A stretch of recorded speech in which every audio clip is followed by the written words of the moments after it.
everyone, welcome to my channel. I am Bark Agarwal and I have qualified UGC NET JRF examination.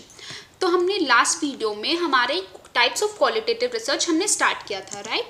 आज हम उसके further continue करेंगे, जो हमारे remaining research पर बच के वो वाले पार्ट। चलिए स्टार्ट करते हैं। अब आता हमारा डायग्नोस्टिक रिसर्च। डायग्नोस्टिक रिसर्च मतलब क्या होता है? डायग्नोस करना, दैट मीन्स किसी प्रॉब्लम को आइडेंटिफाई करना एंड उसके सोल्यूशन को प्रोवाइड करना। आप डॉक्टर के पास जाते हो, आपको कुछ प्रॉब्लम होता है, तो डॉक्टर क्या करता है? आपको डायग्नोस करता है कि आपका क्यों हो रहा है ये, एंड देन उससे रिलेटेड आपको मेडिसिन दे देता है, दैट मीन्स सोल्यूशन दे देता है, राइट। तो वो होता है diagnostic research. It is concern with finding the problem and providing a solution with the problem. Example, doctors identify the problem and then provide solution to that particular disease. I hope I am clear. Moving forward, historical मतलब historical word क्या होता है? जो हो चुका है, पुराने research. Historical research is also called as analytical research, where past events are studied. मतलब past में कुछ हो चुका है, उसको हम स्टडी कर रहे हैं। जैसे 1990s में हमारा कुछ इवेंट हुआ था, हम उसको स्टडी कर रहे हैं। जैसे गांधी जी का चश्मा, उसके बारे में हम स्टडी कर रहे हैं। अब तो वो नहीं है ना, मतलब उनके बारे में गांधी जी तो नहीं है, तो वो चीज़ पास्ट में हो चुका है, तो उसका हम स्टडी कर रहे हैं। वो होता है हिस्टोरिकल, मतलब पास्ट इवेंट को स्टडी करना। यहाँ पे ना हम प्राइमरी एंड सेकेंडरी सोर्सेज दोनों का यूज़ कर सकते हैं हिस्टोरिकल रिसर्च में। प्राइमरी सोर्सेज में क्या आता है? कुछ रिटन डॉक्यूमेंट्स हो सकता है, गांधी जी ने कुछ अपने बारे में कुछ लिख के गया, कुछ लेटर या कुछ न्यूज़पेपर उस टाइम पोस्ट हुआ हो, या कुछ रिकॉर्ड हो उनका वॉइस के थ्रू, ओरल रिकॉर्ड्स, जो टेप रिकॉर्डर होता है उसमें उन्होंने कुछ रिकॉर्ड किया, तो वो क्या हो गया? प्राइमरी सोर्स, क्योंकि वो पर्सन खुद उसने वो किया है, right. Where as secondary source क्या हो जाते हैं ना, which is from the people who did not form the part of the study directly. अब हो सकता है कोई वॉर हुआ, राइट, जैसे सपोज वॉर हुआ, वॉर में हो सकता है बहुत लोग पार्ट ना हो उस वॉर के, बट उन्होंने ऑब्जर्व किया था वो चीज़, तो वो उन्होंने फिर वो स्टेटमेंट कुछ दिया है, तो वो क्या हो जाता है? सेकेंडरी सोर्सेज, क्योंकि वो इंसान डायरेक्टली उसका पार्ट नहीं था बट इनडायरेक्टली उसका पार्ट था, तो वो क्या हो जाता है? Secondary source. Primary source directly आता है, वेर सेकेंडरी सोर्स इनडायरेक्टली आता है। और हिस्टोरिकल रिसर्च क्या होता है आपका? एनालिटिकल रिसर्च, जो कि पास्ट इवेंट को स्टडी करता है। तो पास्ट इवेंट को स्टडी करता है, तो ये कौन सा रिसर्च हो जाता है हमारा? Qualitative.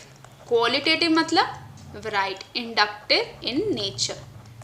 Moving forward to the next research, narrative research. Narrate करना, जैसे आप नरेटिव राइटिंग जानते होगे, आपने अपने स्कूल में डेज में पढ़ा था, तो नरेट करना मतलब स्टोरी बताना, राइट। तो वही होता है narrative. It is concern with expressing the an individual in the experience of an individual in the form of stories and the experience lived by them in chronological sequence। मतलब एक person ने क्या experience किया है उसको एक story के form में बताना, वो होता है आपका नरेटिव रिसर्च। सिंपल है, स्टोरी टेलिंग जहाँ आ जाता है, स्टोरी टेलिंग, वो आपका क्या हो जाता है? नरेटिव रिसर्च, ठीक है। एथनोग्राफी। एथनोग्राफी मतलब क्या होता है ना? कल्चर। देखिए इन दोनों में क्या डिफरेंस ना, नरेटिव और एथनोग्राफी में आपको सिमिलर लगेगा, बट इसमें क्या होता है? एथनोग्राफी में आप स्टोरी तो बताते हो, बट एक बाउंड्री रहता है। वो बाउंड्री क्या होता है आपका? कल्चर और कम्युनिटी का। मतलब आप कल्चर की बात कर रहे हो, किसी की कम्युनिटी की बात कर रहे हैं, वो जाता है एथनोग्राफी, जहाँ पे रिसर्चर खुद सोसाइटी में रह के, वो पीपल के साथ रह के उनको ऑब्जर्व करता है, उनके साथ पार्टिसिपेट करता है, एंड देन कुछ कंक्लूजन में पहुँचता है, वो रिसर्च कंडक्ट करता है, उसको कहते हैं ethnography. It is basically the study of culture. Culture की बात होती है यहाँ पे। It is the process where the researcher lives within the society and research its people and culture, जहाँ पे वो सोसाइटी में रह के पीपल को ऑब्जर्व करता है, पार्टिसिपेट करता है उनके साथ और उनके कल्चर को समझता है, वो आपका होता है एथनोग्राफी रिसर्च, ठीक है। I hope I am clear. And ethnography and narrative research दोनों आपका क्वालिटेटिव रिसर्च होता है which is inductive in nature, ठीक है। चलिए इंडक्टिव क्या होता है? फ्रॉम स्पेसिफिक टू जनरल या जनरल टू स्पेसिफिक क्या होता है? आप कमेंट सेक्शन में ज़रूर बताइएगा। मूविंग फॉरवर्ड, ये पूरा लिस्ट है आपका कौन कौन से क्वालिटेटिव रिसर्च होते हैं, क्या कौन कौन से क्वांटिटेटिव रिसर्च होते हैं। बच्चों को बहुत कन्फ्यूजन होती है। देखिए यहाँ पे मैंने सब एक जगह लिख दिया है। बेसिक रिसर्च क्वालिटेटिव होता है, एक्शन आता है, ethnography, narrative, phenomenological, historical, exploratory, case study. Experimental, quantitative, exposed, applied, quasi experimental, survey, descriptive and case study. अब आप बोलोगे यहाँ पे भी केस स्टडी है, यहाँ पे भी केस स्टडी है, तो दोनों जगह कैसे हो सकता है? देखिए, जब आप केस स्टडी हिस्टोरिकल के बेस पे करोगे ना, मतलब पास्ट इवेंट के बेसिस पे, तो आपका क्वालिटेटिव हो जाता है। बट यही आप अगर डिस्क्रिप्टिव के बेसिस में करोगे तो वो आपका क्या हो जाता है? क्वांटिटेटिव। ठीक है, तो यही डिफरेंस है, इसलिए यहाँ पे भी केस स्टडी है एंड क्वांटिटेटिव में भी केस स्टडी है। अब देखिए क्वालिटेटिव रिसर्च में क्या क्या इंक्लूड होता है, जिसका अदर नेम क्या क्या है? Inductive, post positivism, interpretivism, it is subjective in nature, specific to general and no generalization. Whereas qualitative research क्या है? Deductive in nature, positivism, scientific, objective, general to specific and generalization. I hope I am clear. आपको अगर positivism और post positivism में भी video चाहिए, आप बता दीजिएगा, मैं फर्दर ले आऊँगी। ठीक है, तो ये पूरा जिस्ट है, आप अच्छे से देख लीजिएगा। अब आते हैं सम इम्पॉर्टेंट टर्म्स रिसर्च के ना, ये सब कुछ कंफ्यूजिंग टर्म है जो बहुत कंफ्यूजन क्रिएट करता है, तो चलिए आज मैं वो डाउट क्लियर करती हूँ। Cross sectional study, cross sectional study क्या होता है? जहाँ पे it is a snapshot which means the study of different variables, जहाँ पे आप बहुत सारी वेरिएबल्स को स्टडी करते हैं but at a given period of time. एक टाइम पीरियड में बहुत सारी वेरिएबल्स को स्टडी करना, उसको क्रॉस सेक्शनल बोलते हैं। Here data are collected from different individuals at a single point of time. Example, participants of different ages studied at the same time. यहाँ पे हम लोग डिफरेंट पर्सन के एजेस को स्टडी कर रहे हैं, तो हमारा वेरिएबल क्या हो गया? Different ages. एक का हो सकता है 10 ईयर्स हो, एक का 15 हो सकता है, एक का 20, एक का 11 हो सकता है, तो हमारा वेरिएबल्स कितना हो गया? डिफरेंट हो गया। बट हम स्टडी एक पॉइंट पर ही कर रहे हैं, एक टाइम पीरियड में, वो होता है हमारा cross sectional study.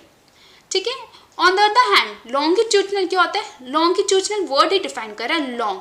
That means हम एक वेरिएबल को स्टडी करते हैं डिफरेंट पीरियड में, जैसे 1990s में स्टडी किए, फिर 2000 में स्टडी किए, फिर 2010 में किए, फिर 20 में किए, तो क्या हो गया? ये हो गया आपका लॉन्गिट्यूडनल। मतलब एक वेरिएबल का स्टडी हम डिफरेंट पीरियड ऑफ टाइम पे करते हैं, तो वो लॉन्गिट्यूडनल होता है। The research can take long weeks, months और इवन ईयर्स। जैसे example, one group of people studied over a period of time, यही हो गया। चलिए आपका एग्जाम्पल के थ्रू समझाती हूँ। देखिए यहाँ पे क्रॉस सेक्शनल है, यहाँ पे देखिए वेरिएबल्स डिफरेंट है, एक ग्रीन, एक ब्लू, एक पर्पल, लेकिन टाइम पीरियड क्या है? Second, right? मतलब एक टाइम पीरियड पे हम 3 वेरिएबल का स्टडी कर रहे हैं। On the other hand longitudinal में देखिए हम 3 टाइम पीरियड का स्टडी करें, 1, 2 एंड 3, बट वेरिएबल्स हमारे सेम है, ऑल आर ग्रीन, तो ये क्या हो गया? लॉन्गिट्यूडनल। तो क्रॉस सेक्शन में क्या होता है? डिफरेंट वेरिएबल्स को एक पॉइंट पे, एंड लॉन्गिट्यूडनल में एक वेरिएबल को डिफरेंट टाइम पे। ठीक है, I hope I am clear. Moving forward to cohort study, it is the type of longitudinal study, ये लॉन्गिट्यूडनल स्टडी का ही पार्ट है, that follows research participant over a period of time. मतलब वो research participant को बहुत time, over a period of time जो है वो फॉलो करते हैं। It follows participants who share common traits. इसका मेन फीचर ही क्या होता है? कोहरत, मतलब कॉमन ट्रेट्स, जो लोगों में कॉमन ट्रेट्स या कैरेक्टरिस्टिक्स होता है ना, उनको क्या करते हैं? उनका स्टडी होता है, उनको रिसर्च पार्टिसिपेंट्स जो है वो फॉलो करता है। तो ये होता है आपका कोहरट, मतलब सिमिलर इन ऑक्यूपेशन हो या डेमोग्राफिक स्ट्रक्चर उनका सेम हो, तो वो हो जाता है cohort. That means with similar traits and characteristics. Time series क्या होता है? It is a statistical study where the study or forecast of future events is done with the help of past response. मतलब कुछ past में हो चुका है, उसके बेसिस में हम फ्यूचर को प्रिडिक्ट कर रहे हैं, जैसे वेदर फोरकास्ट में होता है।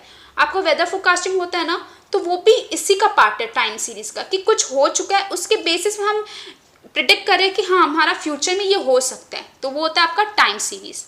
Now the pool data, it is a blend of cross sectional study, ये cross sectional study and time series का मिक्सचर होता है।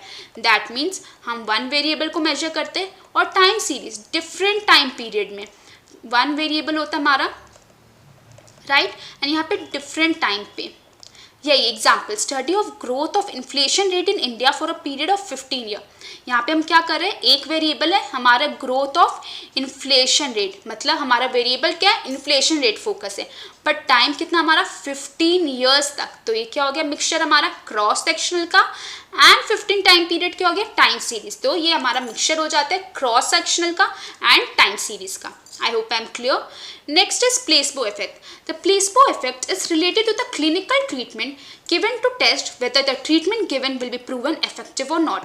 क्या बोल रहा है ना? Suppose आप हॉस्पिटल छोड़ो, आप घर पे हो और आपको हेडेक हो रहा है, तो आप अपनी मॉम को कहते हो मॉम मुझे क्या करो, मेडिसिन दे दो। तो आपकी मॉम क्या करती है ना कि वो मेडिसिन नहीं दे के वो आपको शुगर पिल्स दे देती है, राइट। तो आप वो शुगर पिल्स खा के आप बोलते हो हाँ मेरा हेडेक ठीक हो गया। तो वो क्या कि वो चेक करना चाहती थी कि क्या आपका ये सिर्फ मन का है कि आपको मेडिसिन मिलेगा तो आप ठीक होगे, या सच में मेडिसिन काम करता है। अगर मैं मेडिसिन नहीं मैंने शुगर पिल्स दिया, अगर वो ठीक नहीं होती तो क्या होता, मतलब मेडिसिन सच में काम करता है। लेकिन अगर वो शुगर पिल्स खा लिया वो ठीक हो गई, तो मतलब उसके मन का था कि मैं मेडिसिन खाऊंगी तब भी ठीक होगा। तो वही होता है प्लेसबो इफेक्ट। जहाँ पे आप रियल ट्रीटमेंट नहीं देते हो वो होता है प्लेसबो इफेक्ट। मतलब आप सिर्फ शुगर पिल दे के टेस्ट करना चाह रहे थे कि क्या इनके मन का है, सिर्फ टेस्ट करते हो कि देखती हूँ शुगर पिल्स दे के अगर ठीक हो गया तो, पर वो ठीक हो गई, दैट मीन्स उनको वो मेडिसिन की रिक्वायरमेंट नहीं है, वो उनकी मन की है कि मैं मेडिसिन लूँगी तभी ठीक होगी। तो यही बोल रहा है, the placebo effect is related to the clinical treatment given to test करता है कि एक ट्रीटमेंट सच में इफेक्टिव है या नहीं है। और यहाँ पे हम लगा हमारा ट्रीटमेंट क्या था, शुगर पिल्स। हम शुगर पिल्स दे के देख रहे थे कि हेडेक ठीक होता है या नहीं होता है, वो होता है हमारा placebo effect. I hope I am clear. Moving forward, चलिए moving forward to next slide. ये हमारा हो चुका है क्रॉस सेक्शनल लॉन्गिट्यूडनल। तो यही हमारा टाइप्स ऑफ रिसर्च खत्म होता है, हमने सब टाइप ऑफ रिसर्च कर चुके हैं। तो आई होप आपको समझ आया हो। अगर कुछ भी कंफ्यूजन हो तो आप मुझसे पूछ सकते हैं कमेंट सेक्शन में, और कोई भी वीडियो आपको पढ़ना हो फर्दर तो आप कमेंट सेक्शन में मुझे बता सकते हैं। चलिए मिलते हैं नेक्स्ट वीडियो में। Bye everyone.